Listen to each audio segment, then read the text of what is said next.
Good morning. पहुंच गए अपने ठिकाने लेकिन बिल्कुल अच्छा नहीं लग रहा है।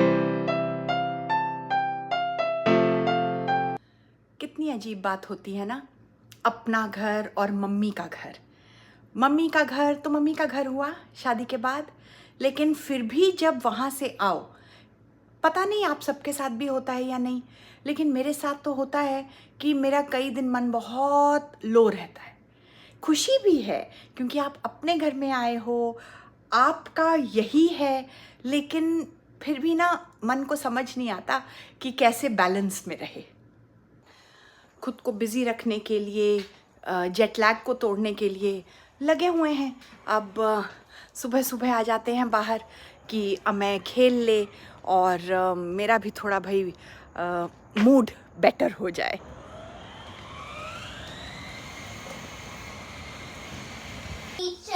क्या चाहिए आपको, किस लिए आए हो? सनग्लासेस के लिए। सनग्लासेस के लिए। हो गए सनग्लासेस रेडी? चल भाई, हम गाड़ी चलाने के लिए तैयार हैं। अब मैं अगर अब कोई दूसरी कार आ जाती तो आपकी जीप को तो उड़ा ले जाती। उड़ा लेती है ना? ऐसे बीच में सड़क में छोड़ के मत जाओ भाई। Follow the traffic rules. देख रहे हो आप, और कोई इंसान नहीं है, बिल्कुल खाली सड़क। पहले पहले ना ऐसे खाली सड़क देख के बड़ा मज़ा आता है। Oh it's so quite, it's so clean. लेकिन ना अब मुझे, जब मैं ख़ासतौर से जब इंडिया से लौटती हूँ, बिल्कुल अच्छी नहीं लगती। मुझे 2-3 दिन के लिए मैं बहुत मिस करती हूँ वो शोर, जो अपना नॉर्मल ज़िंदगी जीने का शोर। आप अगर 5 मिनट बिना कुछ टीवी वगैरह ऑन करे भी बैठो इंडिया में, तो आपको आवाज़ें आती हैं आस पड़ोस की, सड़क की, कोई हॉर्न, कोई कहीं कोई घंटी बजी, कुछ तो हुआ। यहाँ बिल्कुल सन्नाटा। I don't like it. उसके 2-3 दिन की बात है, फिर तो देखो सब चीज़ की आदत हो जाती है। हम अपना टाइम पास करेंगे। मुझे कुछ कपड़े ऑर्डर किए थे, उनको रिटर्न भी करना है क्योंकि जब घर में ट्राई किया तो साइज़ गड़बड़ था। और दिन भर हम ना बात कर लेंगे मानसरोवर की, क्योंकि बहुत लोगों ने मुझे पूछा है कि उस ट्रिप में खर्चा कितना आया, जाने का क्या तरीका है और कैसे जा सकते हैं। तो जो आपने मेरे व्लॉग में नहीं देखा वो मैं आज आपके साथ बात करती रहूँगी, दिन गुजारते रहेंगे और मैं मानसरोवर की आपको सारी इन्फॉर्मेशन दे दूँगी। अच्छा, पहला क्वेश्चन जो सबने पूछा है वो ये कि आप कौन से टूर से गए, कैसे गए, तो उसकी इन्फॉर्मेशन दो। तो टूर तो बहुत सिंपल है। आप प्लीज़ कैलाश यात्रा ट्रैवल एजेंट गूगल करें और आपको बहुत से एजेंट्स मिल जाएंगे। मेरी सिर्फ एक सजेशन है कि आप इंडिया वाले एजेंट के थ्रू ना जाएं, बिकॉज़ फिर आप डबल कमीशन देंगे। बिकॉज़ जो इंडिया वाले एजेंट हैं वो काठमांडू के आगे कुछ कर नहीं सकते हैं। काठमांडू के बाद सारा tie up Nepali travel tours को ही करना है, तो इसलिए आप अपना समय और पैसा बर्बाद ना करें और सीधा किसी नेपाली ट्रैवल एजेंसी से बात करें। हाँ बेटा, मेरे को ट्रॉली पार्क से वहाँ पर। अच्छा गराज बंद करके आएंगे फिर? चलो गराज नहीं मैं करके आती हूँ, आप जाओ ट्रॉली पार्क, मैं आती हूँ गराज बंद करके। हम बीच में पार्क जा रहे हैं, हम बीच में मानसरोवर की बात कर रहे हैं, तो सारी इन्फॉर्मेशन आपको ऐसे ही मिलेगी टुकड़ों टुकड़ों में। धूप कितनी कड़क है और अभी सुबह के सिर्फ 9 बजे हैं।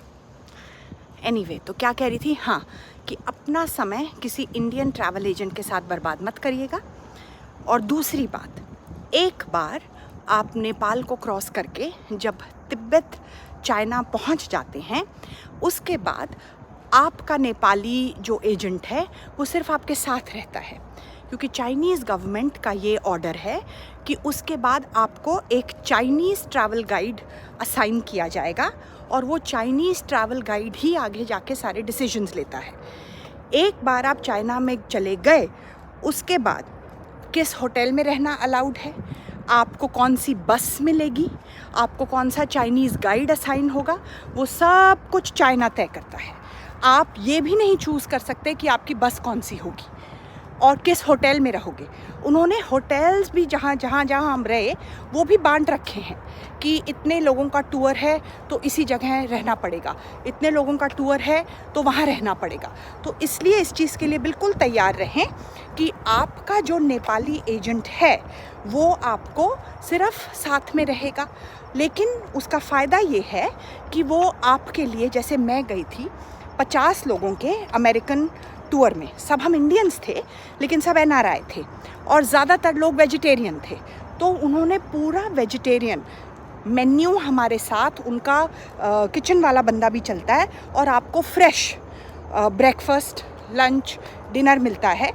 एक पॉइंट जब आप मानसरोवर पहुंच जाते हैं, कैलाश तक जाने लगते हैं, तब ऑब्वियसली वो अपनी पीठ पे उठा उठा के कितना सामान चलेंगे। उसके बाद सिर्फ दाल खिचड़ी जैसा मेन्यू बन गया, लेकिन आपके साथ आपका कुक चलता है।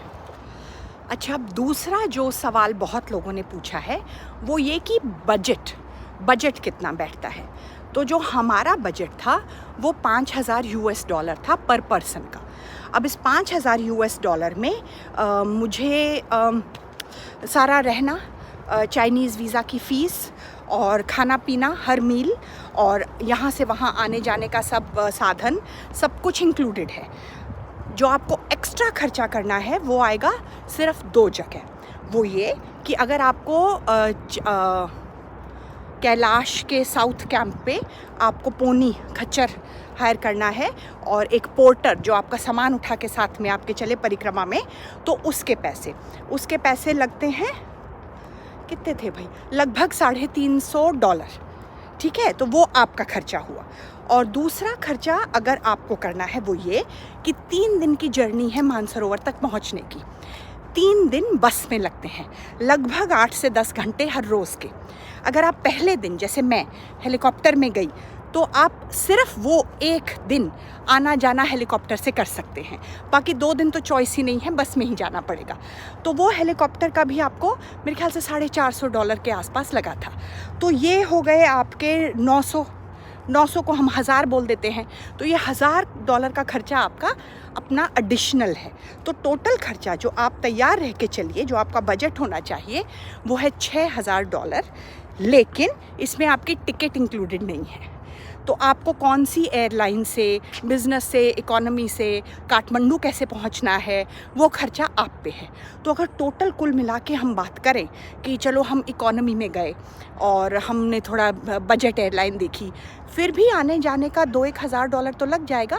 तो हम टोटल बात कर रहे हैं $9,000 के आसपास।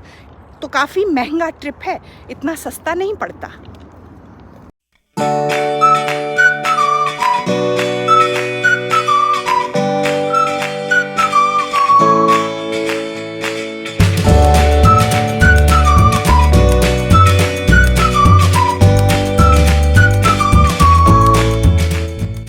काफ़ी देर हो गई हमें और अब गर्मी भी स्ट्रॉन्ग हो रही है, तो वापस चलते हैं।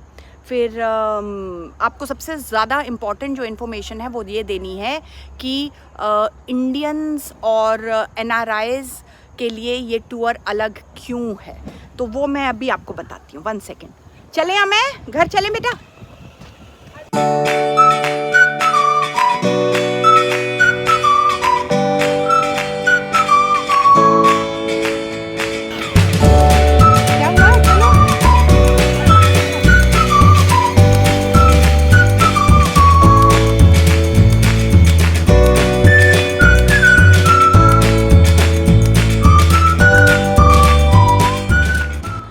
लोग जो मुझे फॉलो करते हो और ब्लॉग देखते हो, आप सब ये जगह पहचान रहे होगे। प्लीज़ अगर अभी तक आपने सब्सक्राइब नहीं किया तो कर लो। अच्छा लगता है कि मेरे पास आप लोग की कंपनी है और मैं जो बातें करती हूँ उसका जो आप रिस्पॉन्स देते हो वो तो मुझे बहुत ही अच्छा लगता है।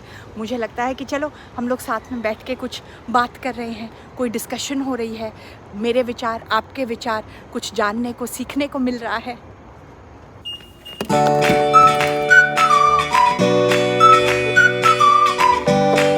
चलो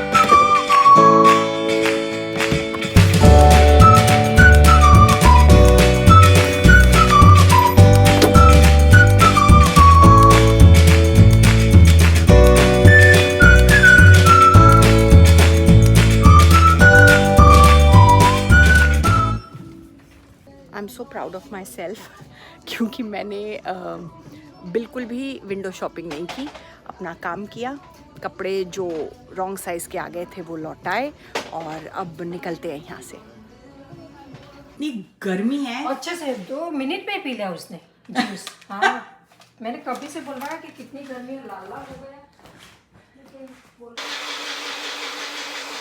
मिक्सियाँ चल रही हैं, अभी लस्सी पियेंगे ठंडी ठंडी।